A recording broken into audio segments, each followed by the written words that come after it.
CHAP tales. Don't you wanna hear some CHAP tales? Hello and welcome to another CHAP tales. Okay, for this episode I'm going to tell you about another little fishing trip. There's loads of fishing trips in my life, or was, before I could, now I can't see, I don't really go that much. Don't go at all, actually. Okay, so anyway, this is quite a funny one. So when I used to go fishing, I used to go with my pal Dean quite a lot. The pair of us both carp fishermen, and yeah, we just used to love going and that. And Hampstead Heath being on our doorstep was always, do you know what I mean? Like if we ever wanted to go somewhere quickly, boom, up the Heath. Anyway, so it was winter. It was late November, the 22nd or something. Anyway, we're like round the flats chatting. What's happening? It's Friday night. Should we go fishing? And then I was like, well, come on in, let's have it. Where are we going?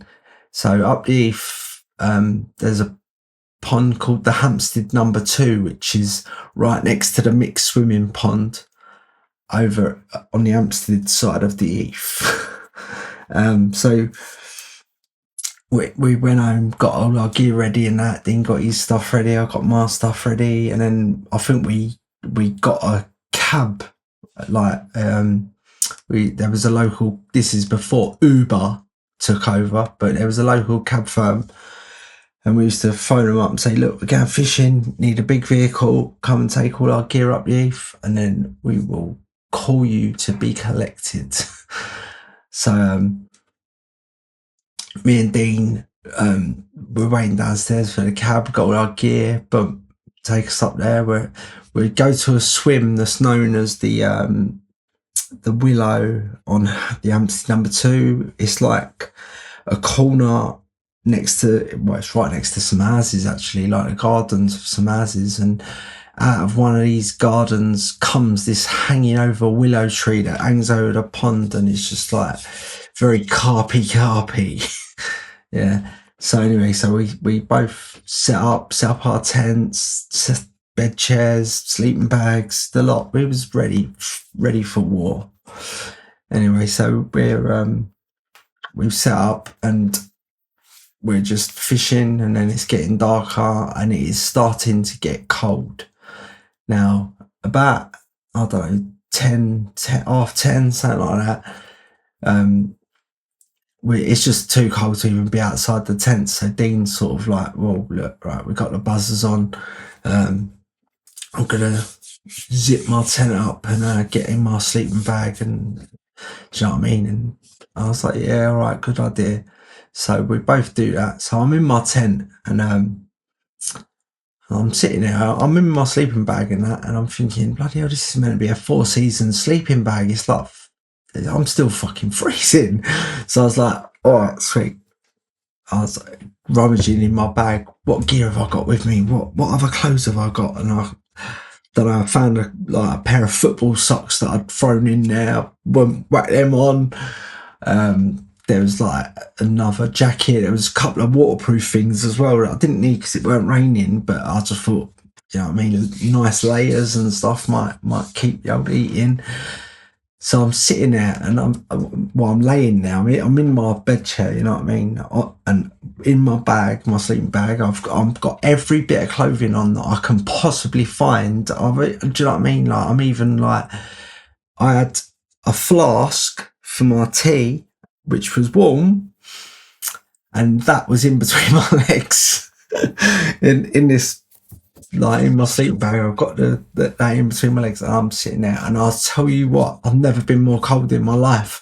I thought, all this November fishing, are you having a laugh? I am never going to go fishing after October and before March or even April ever again. So I'm sitting there and I am freezing. I mean it. I'm just like, and I'm looking at the time, it's like midnight. I'm thinking, fucking, this is outrageous.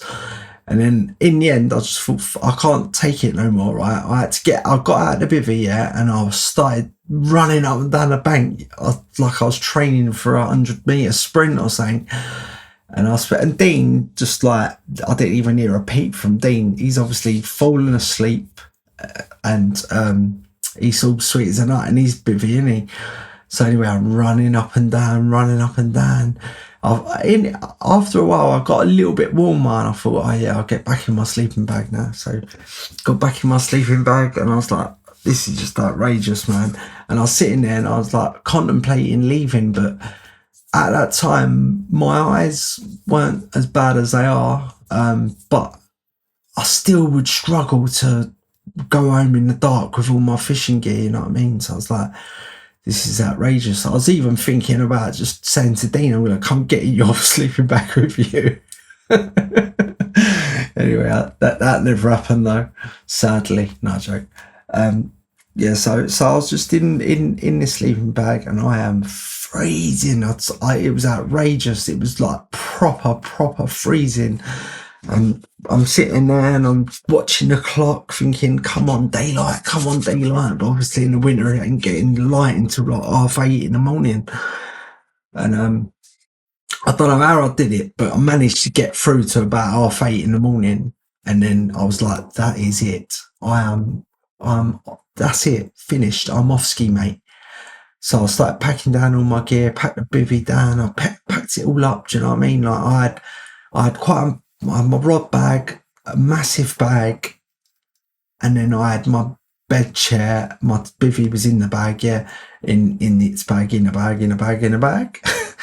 Yeah. So I was basically just boom. I was ready to go. Like, and I was like, and Dean stuck his head out of his bivvy, and I looked at him, and I swear to God, he didn't even have his jacket on. And I was like, and he's like, what are you doing? And I was like, what am I doing? I said, I'm fucking freezing, mate. I've nearly died last night. I've been running up and down the bank like a lunatic. He's like, oh, was that you running up and down? Yeah, you woke me up. I was like, yeah, I woke you up, did I?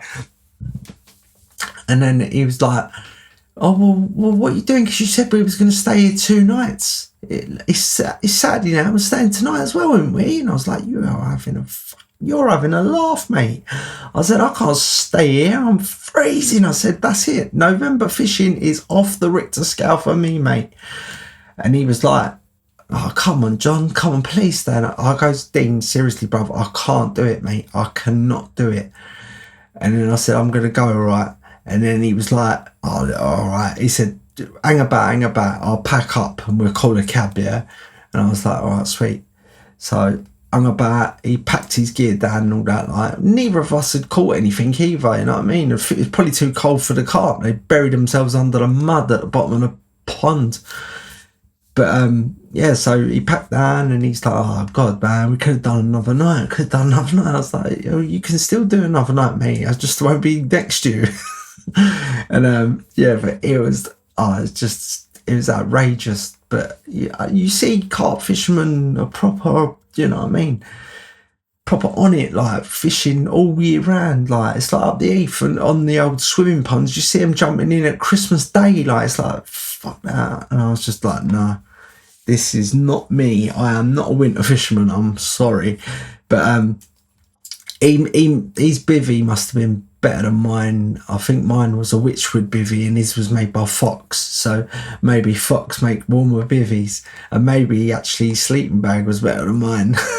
And mine was a Witchwood bag as well, and I can't even remember what his bag was.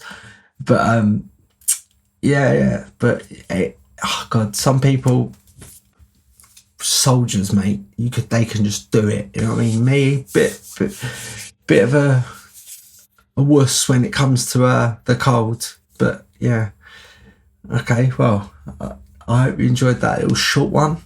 Like, subscribe, smash bells and all that sort of palaver. Yeah, nice one. Thanks for listening. Cheers. Chap tales, don't you wanna hear some chap tales?